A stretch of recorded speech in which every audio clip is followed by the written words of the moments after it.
जय श्री हरि विष्णु। आप सभी का हमारे YouTube चैनल पे बहुत बहुत स्वागत है। आइए सुनते हैं आज माघ मास महात्म्य में 7वें अध्याय की कथा। तो बोलिए प्रेम से भगवान विष्णु की जय, माता लक्ष्मी की जय। दत्तात्रेय जी बोले, चित्रगुप्त ने उनकी आलोचना की और तब यमराज ने दूतों को आज्ञा दी, एक को तो घोर नरक में ले जाओ जहाँ कठिन दुख होता है, और दूसरे को स्वर्ग में रखो जहाँ उत्तम भोग है। हे राजेंद्र, तब इस आज्ञा को पाए दूतों ने बड़े भाई को तो रौख नरक में फेंका और छोटे से उत्तम दूत मधुर वाणी से बोला कि हे विकुंडल, मेरे साथ स्वर्ग में चलकर अपने कर्मों से किए हुए दिव्य भोगों को तुम भोगो। यह सुनकर हृदय में संशय रख कि किस लिए मुझे यह फल मिला है।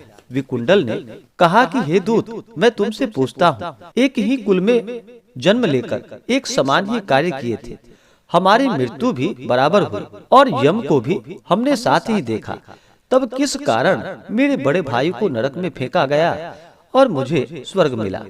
विकुंडल के ऐसे पूछने पर यमदूत कहने लगा कि हे विकुंडल, जिस प्रकार एक वृक्ष पर अनेक प्रकार की पक्षियों का आवागमन एवं वास होता है, उसी तरह इस संसार में पुत्र, पत्नी, बहन, भाई, माता, पिता आदि का जन्म के कारण संगम होता है और जन्म कर्म को भोगने के लिए होता है।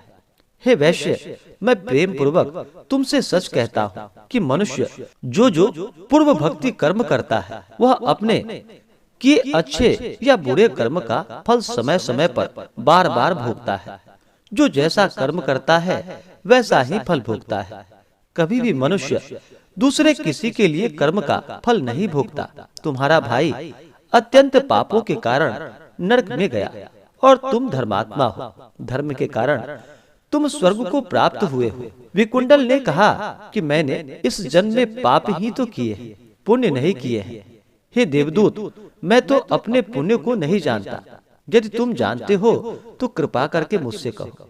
देवदूत बोला कि हे वैश्य, सुनो, जो पुण्य तुमने किया है मैं सब भली प्रकार से जानता हूँ, तुम नहीं जानते। हरि मित्र का पुत्र सुमित्र ब्राह्मण वेद पाठी था, यमुना जी के तट पर उनका आश्रम था। हे वैश्यवर, उसकी तुमसे मित्रता हो गई थी, उसके साथ तुमने 2 माघ मास में समस्त पापों को दूर करने वाली शुभ निर्मल यमुना जी के जल में स्नान किया था, जिससे हे वैश्य श्रेष्ठ, तुम सब पापों से दूर हो गए तथा तुमने स्वर्ग प्राप्त किया। तुम इस पुण्य के प्रभाव से स्वर्ग में चिरकाल तक आनंद भोगोगे और तुम्हारा भाई नरक में यम द्वारा दुख भोगेगा। तलवार के समान तीव्र 80 पात्रों से काटा जाएगा, मुग्दलों से ताड़ित किया जाएगा, चट्टान पर पीसा जाएगा तथा अंगारों से भुना जाएगा। दत्तात्रेय जी बोले, इस तरह दूत की बात को सुनकर वह भाई के दुख से दुखी हुआ, उसका शरीर पुलकायमान हो गया। नम्रता पूर्वक दुखी होकर उसने मधुर वाणी से देवदूत से कहा कि साधुओं के साथ 7 पग चलने वाली मित्रता श्रेष्ठ फलदायिनी होती है, अतः मित्र प्रेम को सोचकर तुम मुझ पर कृपा करते हो। हे सर्वज्ञ, कृपा करके कहो कि किस कर्म से मनुष्य यमलोक को नहीं देखता तथा बुरी गति को प्राप्त नहीं होता। यमलोकम न पश्यन्ति कर्मणा केन मानवाः गच्छन्ति निज्ञम येन तन्माम त्वयं कृपया वद। इस प्रकार से माघ मास में 7वें अध्याय की कथा पूर्ण हुई। तो बोलिए प्रेम से भगवान विष्णु की जय, माता लक्ष्मी की जय, भगवान श्री कृष्ण की जय। इसी प्रकार से अगर आप माघ मास महात्म्य में आगे के अध्याय को कथा को सुनना चाहते हो, हमारे चैनल पे नए हैं तो हमारे चैनल पे बने रहें और इसी प्रकार से आप माघ मास महात्म्य का कथा भी श्रवण करते रहें। तो आशा करता हूँ कि यह जानकारी आपको अच्छा लगा हो।